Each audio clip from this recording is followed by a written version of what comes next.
With the latest version of Camtasia, you can change the project settings to be appropriate for social media. For example, if you want to do a vertical project, you can do that at different dimensions. You can do a square version or the traditional widescreen 1080p is the standard one. But for now, let's go with vertical. Click Apply. And as you can tell, the canvas shows up here in this vertical look. If the canvas is somehow not perfectly visible, simply go to this percentage up here and choose Fit, and it'll drop in just nicely. Whether you made a camera recording, as I did, or a screen recording, or you imported footage from a phone or for Zoom, it's probably going to not fit perfectly. It might look good, but you can tell already that I'm pointing at something that is practically off screen. We will get there. What I wanted to show you here is that we can get to something that does look pretty good. It's got some motion, it's got some animation, it's got some text, it's got colors, it's got arrows that bounce on and off, and generally makes a pretty decent impression. Let's start from scratch with a simple recording here.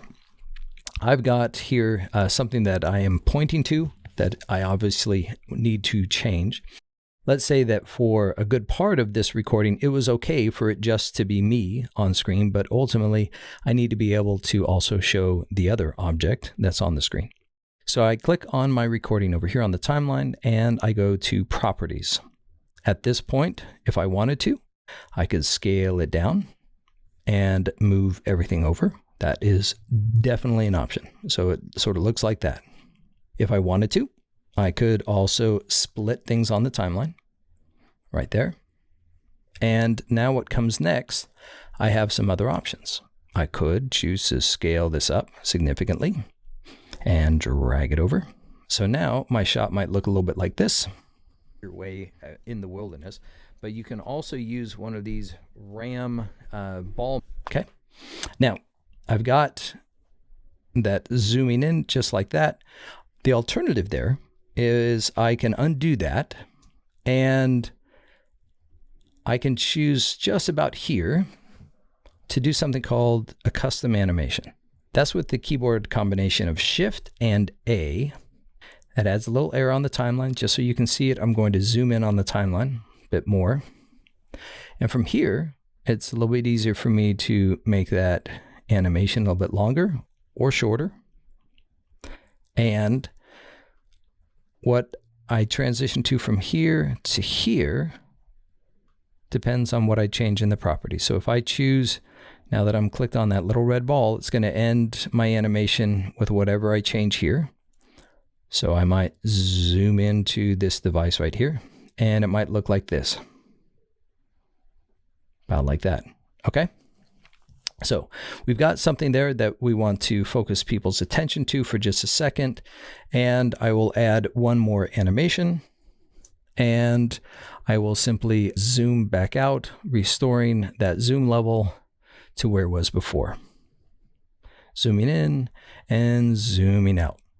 Now, I might want to show people what was actually in that. So I'll go to the media and I can show people this Amazon cart item here. Let's actually zoom down on my camera video. We'll go down here with me, and up here we will have the camera video, or excuse me, we'll have the Amazon. So it might look a little bit like that. You can get the idea of how you might be able to combine things as you go. Let's ultimately show people what it looks like in the wild, if you will. So I'm going to show one more photograph from a trip in which I use that object. And as I did before, Shift A, we're going to transition to something really scaled up. And I will bring it up like there. And this is now where we're going to add some annotations. In the annotations, I'm going to choose the bold ones, and I'll grab an arrow over here and I'll point it down to where that motorcycle mount goes. And going over here to the properties, to the annotation tab, gives me a chance to make that nice and thick. And one of the beautiful things here is that I can animate this by going to behaviors. And I can choose any one of these, but I'll choose grow for now. And that arrow is going to pop in a little bit like that. Finally, if I'd like to add a little bit of text to go along with that, I can go back over to my library, and there is something called titles in the Camtasia 2022 library. I'll choose this one right here, big motion brackets, put it up here on the screen and give it a name. Motorcycle mount. If I want to, I can give it a different color. We'll choose that color right there. And maybe I'll just move that to be just about there. So there we go. Zooming out on the timeline a little bit, I can choose how long I want all of this to be on screen. And we will then go back to my camera video. At this point, maybe in my camera video, I am, let's hit a split on the timeline. And we're going to go back to about that shot. Now, this is not bad. This is a good sequence of maybe 10, 15 seconds worth of content here. But if there was one last thing that I might want to change, it's that I've got a fair bit of black. That's simply the color of the project. If I chose to change the background, I could, and I could have it be, oh, I don't know, let's say maybe the midnight blue in my Detroit baseball cap. Maybe that's kind of what I wanted to go for. It's an option. It is absolutely an option. Another option here, if I zoom out a little bit so we can see it all, is I can go and right click and insert a track below. Now, with what that track below does for me is it allows me to put some more stuff into the titles. There is something in the title, there's something in the Camtasia library called fills and overlays. And I might go down to one of the options here called neon motion.